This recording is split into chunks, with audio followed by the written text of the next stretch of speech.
తాకట్లో ఉన్న బంగారాన్ని విడిపించలేక వడ్డీల మీద వడ్డీలు కడుతూ ఇబ్బంది పడుతున్నారా? అయితే ఇప్పుడే సంప్రదించండి శివ గోల్డ్ కంపెనీ. మీ నమ్మకానికి మా హామీ శివ గోల్డ్ కంపెనీ. పుట్టుకతో వచ్చిన శారీరక మానసిక లోపాలు ఆ చిన్నారుల ఎదుగుదలకు ఏమాత్రం అడ్డంకి కావని నిరూపిస్తున్నాయి భవితా కేంద్రాలు. ప్రత్యేక అవసరాలున్న పిల్లల్లోని ప్రతిభను వెలికితీస్తూ వారికి సరికొత్త జీవితాన్ని అందిస్తున్నాయి. అక్షరాలు నేర్పించడంతో పాటు వారి దైనందిన పనులను సొంతంగా చేసుకునేలా తీర్చిదిద్దుతూ ఆత్మవిశ్వాసాన్ని నింపుతున్నాయి. ప్రేమపూర్వక వాతావరణంలో సాగుతున్న భవిత శిక్షణపై ఈటీవీ ప్రత్యేక కథనం.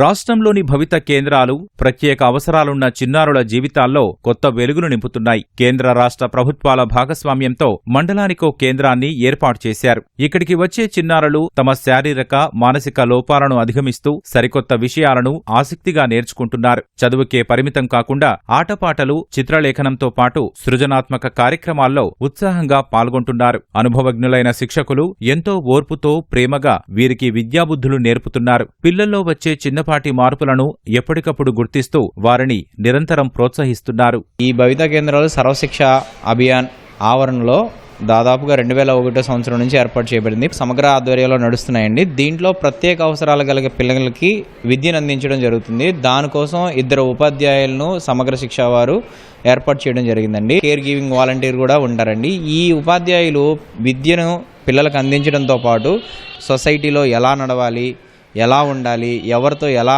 మెలగాలి, డైలీ లివింగ్ స్కిల్స్ కూడా తెలియజేయడానికి ఈ భవితా కేంద్రాలు ఎంతగానో ఉపయోగపడుతున్నాయి. Escort, stipend, home based education, ఈ ఎలవెన్సెస్ అన్ని అందించడం జరుగుతుందండి. పారా ఒలింపిక్ స్పోర్ట్స్ కూడా కండక్ట్ చేయడం జరుగుతుంది. ఈ పారా ఒలింపిక్ స్పోర్ట్స్లో అన్ని జిల్లాల నుంచి ప్రత్యేక అవసరాలు కలిగిన విద్యార్థులు, సిడబ్ల్యూఎస్ విద్యార్థులు దీంట్లో పాల్గొంటారు. మొన్న ఎవరెస్ట్ కూడా ఎక్కడం జరిగిందండి.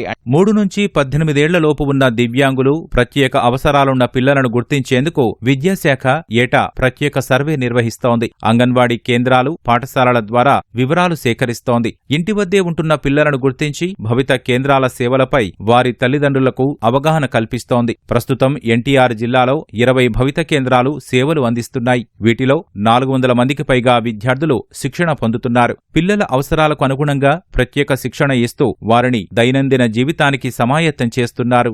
7 రకాల వికలాంగులైన వారికి విద్యను అందించడం జరుగుతుంది. ఈ భవిత అనేది on going readiness process to school అన్నమాట. అంటే స్కూల్లో ఒక పిల్లవాడు చదువుకోవడానికి ఏవేవైతే కావాలో వాళ్ళని అలా ఆ విధంగా మేము రెడీ చేసి ఆ స్కూల్కి పంపించడం అనేది జరుగుతుంది. ఇది దృష్టి పోర్టల్. దాని ద్వారా ఏంటంటే వికలాంగులైన పిల్లలు ఎవరైతే స్కూల్లో ఎన్రోల్ అయి ఉన్నారో వాళ్ళకి విద్యను అందించడం కూడా ఒక ప్రాసెస్లో జరుగుతుంది.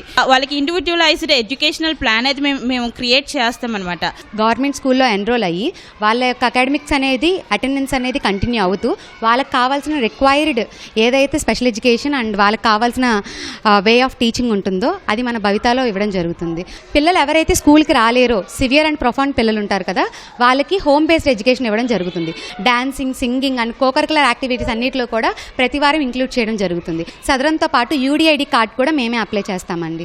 గవర్నమెంట్ నుండి వచ్చే సదుపాయాలను అందజేయడమే కాక ప్రతి ఇయర్ మెడికల్ క్యాంప్ అనేది కండక్ట్ చేస్తూ ఎల్ఎంకో నుండి డాక్టర్స్ వచ్చి చెక్ చేసి కిడ్స్ కావాల్సిన ఉపకరణాలన్నింటినీ కూడా ఉచితంగా ఇవ్వడం జరుగుతుంది. నలుగురితో ఎలా కలవాలి, ఇతరులతో ఎలా మాట్లాడాలి, తమ అవసరాలను ఎలా వ్యక్తపరచాలనే అంశాలపై ఇక్కడ శిక్షణ ఇస్తున్నారు. అంధత్వంతో బాధపడే వారికి బ్రెయిలీ లిపిలో పాఠాలు చెబుతున్నారు. బొమ్మలు గీయించడం, ఆకృతులు తయారు చేయించడం ద్వారా వారిలో ఏకాగ్రత పెంపొందిస్తున్నారు. ఇక్కడ చేర్చాక పిల్లల ప్రవర్తనలో తేడా గమనించామని కుటుంబ సభ్యులు చెబుతున్నారు. మా మనవడు 2 సంవత్సరాల నుండి ఇక్కడ స్కూల్కి పంపించాను. అప్పట్లో సరిగా గుర్తుపట్టోడు కాదు, నడక కూడా తక్కువ. ఈ స్కూల్కి పంపించినాక బెటర్ కనపడుతుంది. ఆ టాయిలెట్ కూడా ఇదివరకు చెప్పోడు కాదు, టాయిలెట్ కూడా లాక్కుంటాం అవి చెప్తున్నాడు. చాలా వరకు బెటర్ స్కూల్కి వచ్చిన కండి. స్కూల్ కోసం ఎవరో టీచర్ చెప్పారండి. అక్కడ నుండి మా అమ్మాయి ఎత్తుక్కుంటూ వచ్చి జాయిన్ చేసింది. ఇక్కడికి వచ్చిన తర్వాత కొంచెం పర్వాలేదు, బాగానే చెప్పడం, రాయడం చేస్తుంది. రాకముందు డల్గా ఉండేది, ఇక్కడ పంపిస్తే డెవలప్ ఉంటుంది కదా మేడం. ఇంట్లో వండుకుంటే డెవలప్ ఏమొస్తుంది మేడం? వైకల్యం ఉన్నంత మాత్రాన జీవితంలో వెనుకపడాల్సిన అవసరం లేదు. సరైన శిక్షణ, ప్రోత్సాహం ఉంటే పిల్లల్లో ప్రతిభ బయటకు వస్తుంది. మంచిగా ప్రేమతో, ఓర్పుతో శిక్షణను ఇస్తూ ఈ భవిత కేంద్రాలు పిల్లలకు ఎంతగానో ఉపయోగపడుతున్నాయి. వారు స్వతంత్రంగా నిలబడడానికి ఆస్కారం ఇస్తున్నాయి. కెమెరామెన్ సోమేష్తో వర్షిత, ఈటీవీ న్యూస్, విజయవాడ.